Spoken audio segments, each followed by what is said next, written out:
Hello बच्चों, कैसे हो सभी बच्चों। आज की वीडियो के अंदर हम आपकी केमिस्ट्री का सबसे इंपॉर्टेंट टॉपिक पढ़ेंगे, टाइप्स ऑफ केमिकल बॉन्ड। तो चलिए सबसे पहले मैं आपको वीडियो का इंडेक्स बता देता हूँ, इस वीडियो के अंदर हम क्या क्या पढ़ेंगे। तो वीडियो का हमारा मेन टॉपिक क्या है, टाइप्स ऑफ केमिकल बॉन्ड्स, यानी कितने तरह के आपके केमिकल बॉन्ड होते हैं। तो बच्चों आपके 3 तरह केमिकल बॉन्ड होते हैं। सबसे पहला होता है आपका आयनिक बॉन्ड, दूसरा होता है कोवेलेंट बॉन्ड, तीसरा होता है कोऑर्डिनेट बॉन्ड। तो 1 बाय 1 आप इन सभी बॉन्ड को चलिए डिस्कस करते हैं बहुत ही शॉर्ट टाइम के अंदर। तो चलिए बच्चों शुरू करते हैं। तो बच्चों हम बात करेंगे आयनिक बॉन्ड की। आयनिक बॉन्ड को समझने से पहले तो आपको ये पता होना चाहिए बॉन्ड हमारा होता क्या है। तो बॉन्ड एक तरह की सिंपल अट्रैक्टिव फोर्स है जो क्या करके रखती है, 2 एटम को जोड़ के रखती है।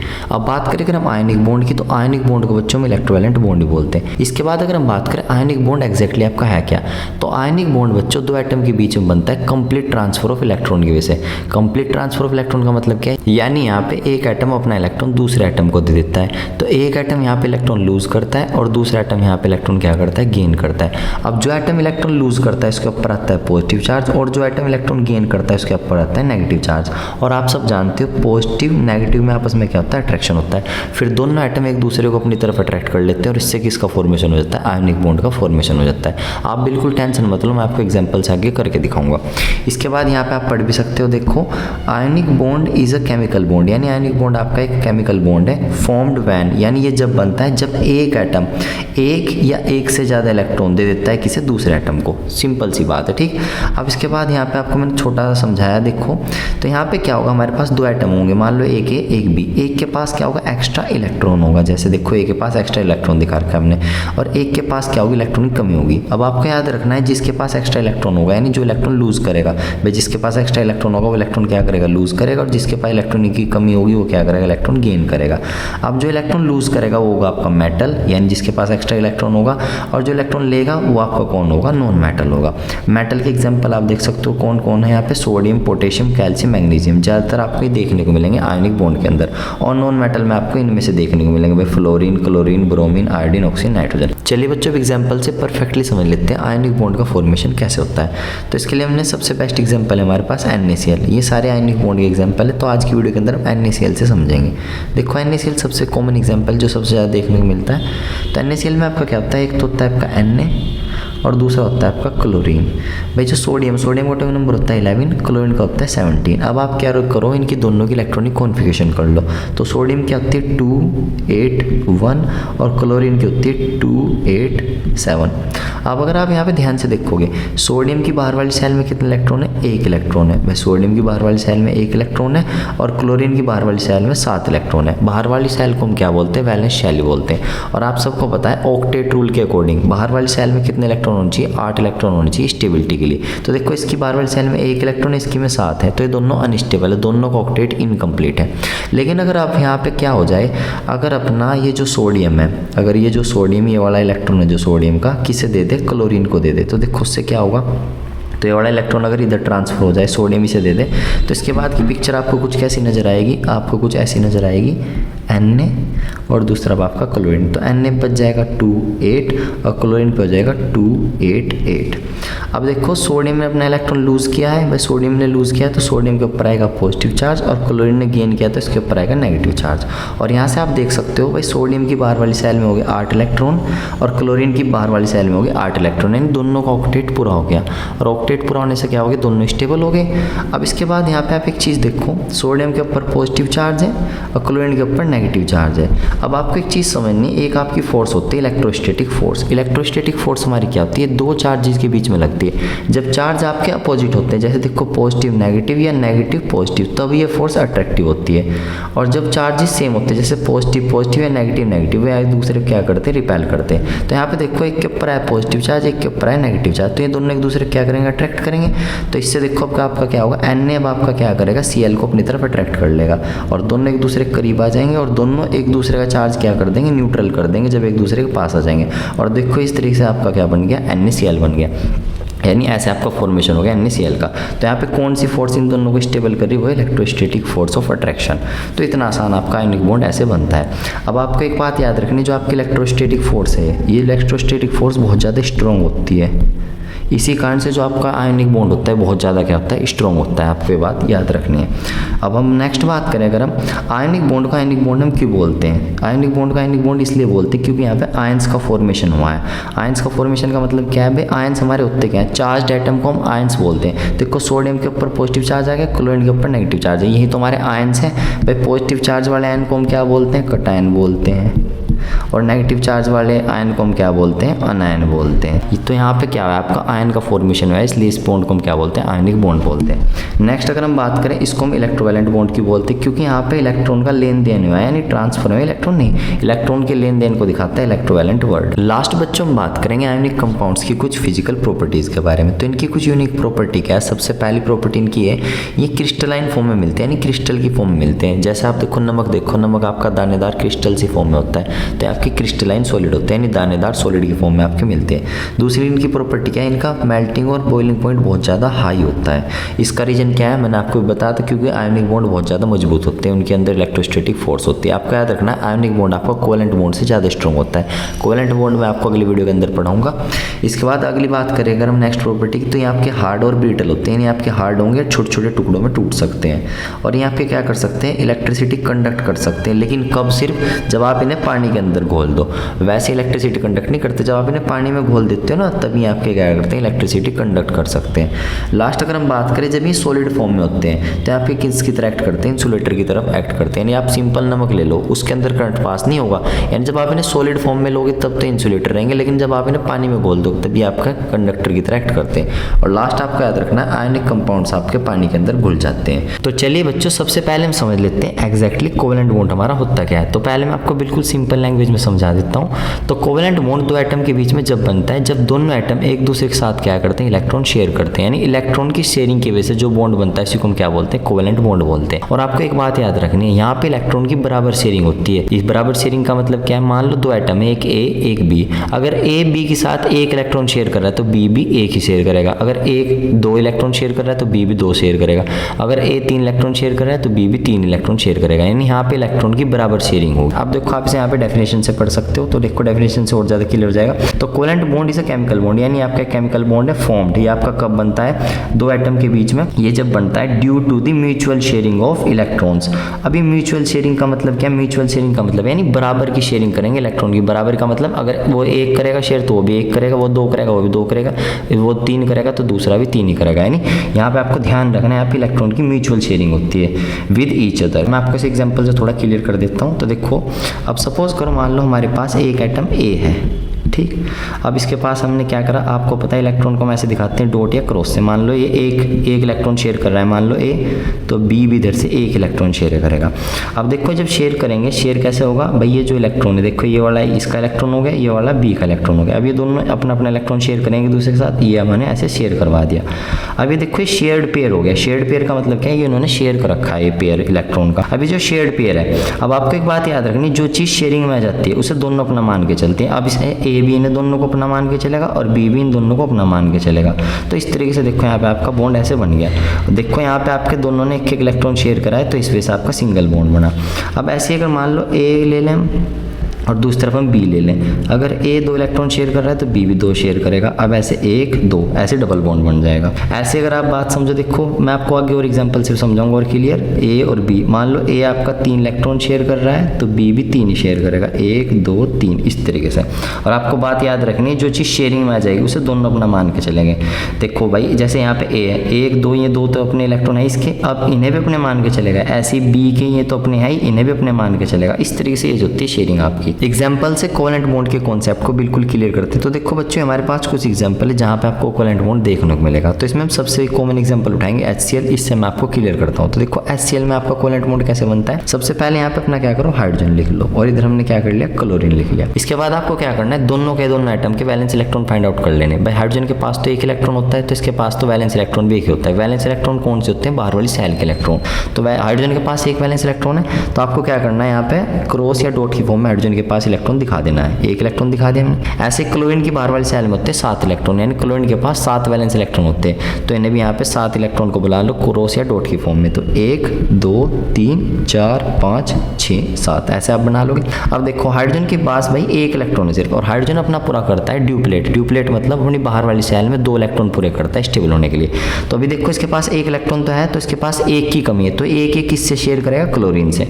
अब ऐसे देखो इधर क्लोरीन का खेल देखो, 1 2 3 4 5 6 7, क्लोरीन की बाहर वाली सेल में 7 इलेक्ट्रॉन, और क्लोरीन स्टेबल होने के लिए अपना पूरा करता है ऑक्टेट। ऑक्टेट का मतलब क्या है, बाहर वाली सेल में 8 इलेक्ट्रॉन पूरे करता है। तो इसे भी एक की जरूरत है, इसे भी एक की जरूरत है, इसे भी एक की जरूरत है। तो दोनों एक दूसरे के साथ अपना एक इलेक्ट्रॉन शेयर कर लेंगे। तो देखो इस तरीके से दोनों एक दूसरे के साथ अपना एक इलेक्ट्रॉन शेयर कर लेंगे। ये वाला इलेक्ट्रॉन है जो इसका, और ये अपना ये वाला, तो दोनों एक दूसरे के साथ शेयर कर लेंगे इस तरीके से। देखो अब देखो शेयरिंग से क्या फायदा हो, अब आपका क्या है, शेयर पेयर। अभी शेयर पेयर का मतलब क्या है, इसे दोनों अपना मान के चलेंगे।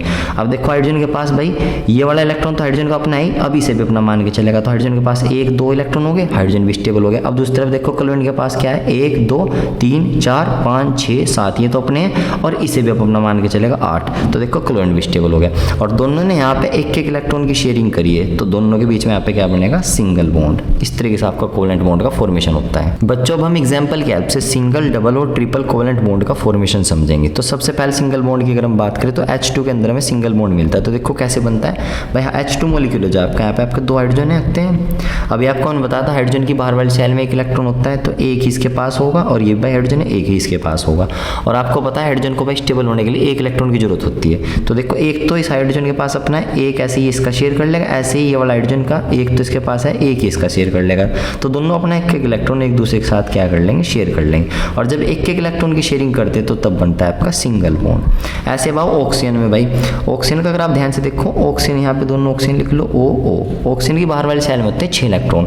तो देखो 6 इलेक्ट्रॉन बना लो, 1 2 3 4 5 6, ऐसे इसके पास बना लो 1 2 3 4 5 6। अब आपको पता है भाई बाहर वाली सेल में 6 इलेक्ट्रॉन ऑक्सीजन के, तो स्टेबल होने के लिए चाहिए बाहर वाली सेल में 8 इलेक्ट्रॉन। तो ऑक्सीजन को जरूरत है 2 इलेक्ट्रॉन की, तो दोनों ऑक्सीजन एक दूसरे के साथ 2 2 इलेक्ट्रॉन शेयर करेंगे। तो ये दोनों एक दूसरे के साथ अपने 2 2 इलेक्ट्रॉन शेयर कर लेंगे, 1 2 ऐसे। तो यहाँ पे 2 इलेक्ट्रॉन के पेयर हो गए। अब आप देख सकते हो दोनों ऑक्सीजन यहाँ पे स्टेबल हो गए। भाई ये वाला जो ऑक्सीजन है 1 2 3 4 5 6, ये तो इसके अपने हो गए 7 8, इन्हें भी अपने मान के चलेगा। ऐसे ही ये वाला ऑक्सीजन भी इन वाले 2 इलेक्ट्रॉन को अपने मान के चलेगा। मैंने आपको बताया था जो चीज़ शेयरिंग में आ जाती है उसे दोनों अपना मान के चलते हैं। भाई शेयरिंग का मतलब क्या होता है, जो तेरा वो मेरा, जो मेरा वो तेरा। यहाँ पे आपके दोनों ऑक्सीजन ने एक दूसरे के साथ 2 2 इलेक्ट्रॉन की शेयरिंग करी, तो यहाँ पे आपका क्या बनेगा, डबल बॉन्ड। लास्ट अगर हम बात करें आपके भाई ट्रिपल बॉन्ड की, तो देखो ट्रिपल बॉन्ड होता है नाइट्रोजन में, दोनों नाइट्रोजन लिख लो। नाइट्रोजन की बाहर वाली सेल में होते हैं 5 इलेक्ट्रॉन, तो 1 2 3 4 5, ऐसे इस वाले पे भी लिख लो 1 2 3 4 5। तो बाहर वाली सेल में 5 इलेक्ट्रॉन, ऑक्टेट पूरा करने के लिए चाहिए 3 इलेक्ट्रॉन। तो दोनों एक दूसरे के साथ 3 3 इलेक्ट्रॉन शेयर कर लेंगे भाई, 1 2 3 ऐसे। और यहाँ से आपका ऑक्टेट पूरा कर लेंगे दोनों, और दोनों के बीच में आपका आ जाएगा ट्रिपल बॉन्ड। तो ऐसे आपका ट्रिपल बॉन्ड का फॉर्मेशन होता है। ये आपकी कुछ फिजिकल प्रॉपर्टी है कोवेलेंट कंपाउंड की। तो पहली जो फिजिकल प्रॉपर्टी वो आपकी क्या है, जो आपके कोवेलेंट कंपाउंड होते हैं आपके इलेक्ट्रिसिटी कंडक्ट नहीं करते, क्योंकि इनके पास फ्री इलेक्ट्रॉन नहीं होते। दूसरा है पानी के अंदर आपके सोल्यूबल नहीं होते, बहुत ही कम सोल्यूबिलिटी होती है इनकी वाटर के साथ। तीसरा ही आपके स्ट्रॉन्ग केमिकल बॉन्ड होते हैं जो किसके बीच में एग्जिस्ट करते हैं, एटम के बीच में एग्जिस्ट करते हैं। और इनका मेल्टिंग और बॉइलिंग पॉइंट क्या होता है, कम होता है, क्योंकि कोवेलेंट बॉन्ड आपका इतना ज़्यादा स्ट्रॉन्ग नहीं होता जितना आयनिक बॉन्ड होता है। कोवेलेंट बॉन्ड आपका वीक होता है आयनिक बॉन्ड से। तो कोऑर्डिनेट बॉन्ड बच्चों हमारा एक स्पेशल टाइप का कोवेलेंट बॉन्ड होता है। यहाँ पे इलेक्ट्रॉन की शेयरिंग तो होगी, लेकिन शेयरिंग का डिफरेंस क्या होगा, इलेक्ट्रॉन होंगे सिर्फ एक के और शेयर करेंगे दोनों एटम। यानी ये जब कोऑर्डिनेट बॉन्ड बनता है ना 2 एटम के बीच में, तो इलेक्ट्रॉन होते हैं सिर्फ एक एटम के और शेयर करते दोनों, तो चीज़ एक की, मजा लेंगे दोनों। जबकि दूसरी तरफ जो हमारा कोवेलेंट बॉन्ड होता है उसमें क्या होता है, म्यूचुअल शेयरिंग होती है इलेक्ट्रॉन की। म्यूचुअल शेयरिंग का मतलब क्या है, दोनों एटम बराबर इलेक्ट्रॉन शेयर करते हैं एक दूसरे के साथ। सपोज करो 2 एटम है, एक ए एक बी, अगर ए एक इलेक्ट्रॉन शेयर कर रहा है बी के साथ, तो बी भी एक इलेक्ट्रॉन शेयर करेगा ए के साथ। अगर ए 2 शेयर कर रहा है तो बी भी 2, अगर ए 3 शेयर कर रहा है तो बी भी 3 शेयर करेगा। यानी कोवेलेंट बॉन्ड में क्या होता है, दोनों एटम एक दूसरे के साथ बराबर इलेक्ट्रॉन शेयर करते हैं। जबकि कोऑर्डिनेट बॉन्ड में क्या है, इलेक्ट्रॉन होंगे सिर्फ एक के और शेयर करेंगे दोनों, यानी चीज़ होगी एक की और मजा लेंगे दोनों। आप यहाँ पे पहले डेफिनेशन पढ़ सकते हो। देखो तो डेफिनेशन कितनी आसान है। तो कोऑर्डिनेट बॉन्ड क्या है, कि स्पेशल टाइप का क्या है, कोवेलेंट बॉन्ड है, जिसमें क्या होंगे, इलेक्ट्रॉन तो शेयर करेंगे दोनों एटम, बोथ एटम क्या करेंगे, इलेक्ट्रॉन शेयर करेंगे। बट जबकि क्या होंगे, इलेक्ट्रॉन जो प्रोवाइड करेगा वो सिर्फ कौन करेगा, एक एटम प्रोवाइड करेगा। अब यहाँ पे मैं आपको एग्जांपल से और ज़्यादा क्लियर कर देता हूँ। तो सपोज करो हमारे पास क्या है, यहाँ पे 2 एटम है, एक ए और एक मान लो क्या है बी। अब ए इलेक्ट्रॉन मान लो सिर्फ एक के पास है, सिर्फ ए के पास है इलेक्ट्रॉन का पेयर। अब देखो बी के पास यहाँ पे पे हमने कोई इलेक्ट्रॉन नहीं दिखाया। तो अब क्या होगा, आपको पता होना चाहिए जब भी बॉन्ड बनता है, बॉन्ड क्या होता है, एक बॉन्ड के अंदर 2 इलेक्ट्रॉन होते हैं, यानी एक बॉन्ड बनाने के लिए 2 इलेक्ट्रॉन हमें चाहिए होते हैं। तो बी के पास तो इलेक्ट्रॉन ही नहीं है, सिर्फ इलेक्ट्रॉन किसके पास है, ए के पास। तो यहाँ पे अभी स्पेशल टाइप का एक बॉन्ड बनेगा जिसे हम क्या बोलेंगे, कोऑर्डिनेट बॉन्ड। तो ए अगर अब यहाँ पे क्या करे, ए अपना जो इलेक्ट्रॉन का पेयर है किसके साथ शेयर कर ले, बी के साथ, यानी इसे डोनेट कर दे। डोनेट करने का मतलब ये नहीं इसे रखने के लिए दे दे, यानी इसके साथ अगर शेयर कर ले। तो अब देखो शेयरिंग से क्या फायदा हुआ, अब इस शेयरिंग से फायदा हुआ जो दोनों इलेक्ट्रॉन थे ये ए के तो है ही थे, अब बी भी ने अपने मान के चलेगा और इससे स्टेबल हो जाएगा। भाई ये इलेक्ट्रॉन ए के तो है ही थे, बी भी ने अपने मान के चलेगा। तो इस तरीके से आपका क्या होता है, कोऑर्डिनेट बॉन्ड का फॉर्मेशन होता है। तो यहाँ पे आपको एक बात याद रखनी है और जो आपको ध्यान रखनी, जैसे ए था और आपका बी, हम जो कोऑर्डिनेट बॉन्ड है उसे ऐसे दिखाते हैं एरो बना के इस तरीके से। और एरो किससे किसकी तरफ को बनाना है, जो डोनेट करेगा उससे दूसरी तरफ बनाना है, उस आइटम की तरफ जो एक्सेप्ट करेगा। और आपको याद रखना है यहाँ पे 2 तरह के आइटम होते हैं। जैसे यहाँ पे देखो जो ए है, यहाँ पे इलेक्ट्रॉन का पेयर डोनेट कर रहा है तो इसे हम बोल लेंगे डोनर एटम। ध्यान रखना है आपको, डोनर एटम जो इलेक्ट्रॉन का पेयर प्रोवाइड करेगा उसे डोनर एटम बोल लेंगे, और जो एक्सेप्ट करेगा इलेक्ट्रॉन का पेयर उसे बोल लेंगे एक्सेप्टर एटम। Acceptor atom. तो यहाँ पे 2 तरह के एटम होते हैं कोऑर्डिनेट बॉन्ड में, एक डोनर और एक आपका एक्सेप्टर। और आपको इसे दिखाना कैसे है, ऐसे दिखाना है एरो की फॉर्म में, डोनर से एक्सेप्टर की तरफ को इस एरो को आपको बनाना है। चलिए बच्चों, अब हम एग्जांपल की हेल्प से परफेक्टली समझेंगे कोऑर्डिनेट बॉन्ड का फॉर्मेशन। तो देखो कोऑर्डिनेट बॉन्ड आपको कॉमनली कहाँ देखने को मिलता है, अमोनियम आयन के अंदर और हाइड्रोनियम आयन के अंदर देखने को मिलता है, और भी बहुत सारे एग्जाम्पल है। तो आज की वीडियो के अंदर हम समझेंगे अमोनियम आयन से। अब बच्चों अगर आपने अमोनियम आयन का फॉर्मेशन समझ लिया तो ऑटोमेटिकली आपकी समझ में कोऑर्डिनेट बॉन्ड आ जाएगा। और अमोनियम आयन का फॉर्मेशन समझने के लिए हमें समझना पड़ेगा पहले NH3 यानी अमोनिया का फॉर्मेशन। क्योंकि भाई जो आपका अमोनियम आयन है वो किससे मिलकर बनता है, अमोनिया से मिलकर बनता है। देखो अमोनिया जब H पॉजिटिव के साथ रिएक्ट करता है जब जाके आपका क्या बनता है, अमोनियम आयन बनता है। तो पहले हम किसका फॉर्मेशन समझेंगे, अमोनिया का। तो देखो कितना इजीली मैं आपको समझाता हूँ, बस आप देखते रहो। आपको क्या करना है, सबसे पहले यहाँ पे भाई अपना 1 N ले लो और 3 H ले लो, 1 2 3 H अपने ऐसे लिख लो, ऐसे लिख लोगे, इतना सब कर लोगे। इसके बाद आपको क्या करना है, नाइट्रोजन और हाइड्रोजन दोनों के वैलेंस इलेक्ट्रॉन फाइंड आउट करने हैं। वैलेंस इलेक्ट्रॉन तो आप फाइंड आउट कर लोगे। अब देखो नाइट्रोजन की बाहर वाली सेल में होते हैं 5 इलेक्ट्रॉन, तो नाइट्रोजन की बाहर वाली सेल में 5 इलेक्ट्रॉन हो गए, ये आपके क्या होते हैं, वैलेंस इलेक्ट्रॉन। तो 5 वैलेंस इलेक्ट्रॉन को बना लो डॉट या क्रॉस की फॉर्म में। तो 1 2 3 4 5 हमने नाइट्रोजन के पास 5 वैलेंस इलेक्ट्रॉन बना लिए। दूसरी तरफ जो हमारा हाइड्रोजन होता है, हाइड्रोजन के पास होता है सिर्फ 1 वैलेंस इलेक्ट्रॉन, तो हाइड्रोजन के पास भी वैलेंस इलेक्ट्रॉन जो वो बना लो। तो देखो इस वाले हाइड्रोजन के पास भी 1 होगा, इसके पास भी 1 होगा, इसके पास भी 1 होगा। इतना काम हमने कर लिया। इसके बाद हमें क्या करना है, इन दोनों को स्टेबल करवाना है। स्टेबल कैसे करवाना है, आपको पता है भाई हाइड्रोजन अपना पूरा करता है ड्यूप्लेट। ड्यूप्लेट का मतलब क्या होता है, हाइड्रोजन अपनी बाहर वाली सेल में 2 इलेक्ट्रॉन पूरे करता है। तो देखो एक तो इसके पास है ही, अगर एक ये किससे शेयर कर ले, नाइट्रोजन से शेयर कर ले, तो इसका काम हो जाएगा, इसका ड्यूप्लेट पूरा हो जाएगा। तो देखो ये ऐसे शेयरिंग कर लेगा इलेक्ट्रॉन की इधर से, ये इसने ऐसे शेयर कर लिया। अब देखो शेयरिंग से क्या फायदा हुआ, ये तो इसका अपना है ही, अब ये इसे भी अपना मान के चलेगा, क्योंकि जो चीज़ शेयरिंग में आ जाती है उसे दोनों अपना मान के चलते हैं। भाई शेयरिंग का मतलब क्या होता है, जो मेरा वो तेरा, जो तेरा वो मेरा। तो ये चीज़ आपकी शेयरिंग में आ चुकी है। और यहाँ पे ध्यान रखना है आपका कोवेलेंट बॉन्ड है। कोवेलेंट बॉन्ड क्यों है, क्योंकि दोनों ने अपना इलेक्ट्रॉन प्रोवाइड कर रखा है। अभी कोऑर्डिनेट बॉन्ड नहीं आया, जब आएगा मैं आपको बताऊंगा। अब ऐसे ही देखो ये वाला हाइड्रोजन भी इधर से शेयर कर लेगा अपना ड्यूप्लेट पूरा करने के लिए, और ये वाला भी कर लेगा। तो तीनों हाइड्रोजन का ड्यूप्लेट हो गया पूरा। भाई इसके पास भी 2 हो गए, इसके पास भी 2 हो गए, इसके पास भी 2 हो गए। अब चेक करो भाई नाइट्रोजन का, नाइट्रोजन अपना पूरा करता है ऑक्टेट। ऑक्टेट का मतलब क्या है, नाइट्रोजन अपनी बाहर वाली सेल में 8 इलेक्ट्रॉन पूरे करता है। तो देखो इसका ऑक्टेट पूरा हुआ है या नहीं, ध्यान से देखो। अब देखो 1 2 3 4 5 ये तो इसके अपने इलेक्ट्रॉन है, और 6 7 8 अब इन्हें भी अपने मान के चलेगा, क्योंकि शेयरिंग हो रखी है नहीं भाई। तो देखो नाइट्रोजन का ऑक्टेट पूरा हो चुका। अब यहाँ से एंट्री लेगा आपका H पॉजिटिव। अब थोड़ा ध्यान से समझना, अब हमारे यहाँ से मेन गेम शुरू है। H पॉजिटिव आपका इधर से आ चुका। अब जो आपका H पॉजिटिव ये क्या होता है, H पॉजिटिव आपका कैसे बनता है, पहले से देखो भाई। आपका जो हाइड्रोजन होता है बच्चों, जो आपका हाइड्रोजन होता है उसके पास क्या होता है, उसका एटॉमिक नंबर 1 होता है। एटॉमिक नंबर 1 का मतलब क्या है, इसके पास 1 इलेक्ट्रॉन होता है, 1 ही प्रोटॉन होता है। लेकिन अगर ये क्या करे, इसके पास जो 1 इलेक्ट्रॉन है इसे अगर ये क्या कर दे, डोनेट कर दे, यानी इसे क्या कर दे, लूज कर दे।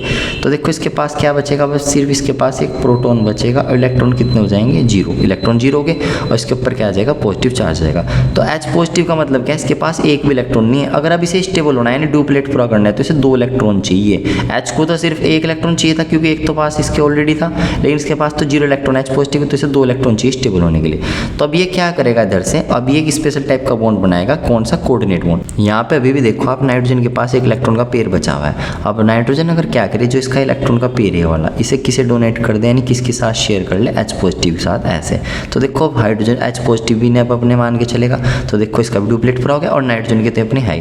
और यहाँ पे नाइट्रोजन है डोनर एटम और हाइड्रोजन यहाँ पे आपका एक्सेप्टर एटम। और आपको एक बात याद रखनी है, फाइनली याद क्या रखनी है, जो आपका NH4 पॉजिटिव है इसमें एग्जैक्टली ये पॉजिटिव चार्ज N के ऊपर होता है। क्यों? क्योंकि नाइट्रोजन ने यहाँ पे अपना इलेक्ट्रॉन का पेयर डोनेट कर रखा है, इसलिए एक्चुअल में पॉजिटिव चार्ज N के ऊपर होता है। और अब आप इसे ऐसे बना सकते हो, भाई N ने 3 तो कोवेलेंट बॉन्ड बना रखे हैं और एक आपका यहाँ पे क्या है, कोऑर्डिनेट बॉन्ड है, और एक्चुअल में पॉजिटिव चार्ज होता है N के ऊपर। और अगर आपको हाइड्रोजन आयन का फॉर्मेशन समझना है तो वाली वीडियो आपको यहीं पे मिल जाएगी। सो बाय, लव यू गाइस।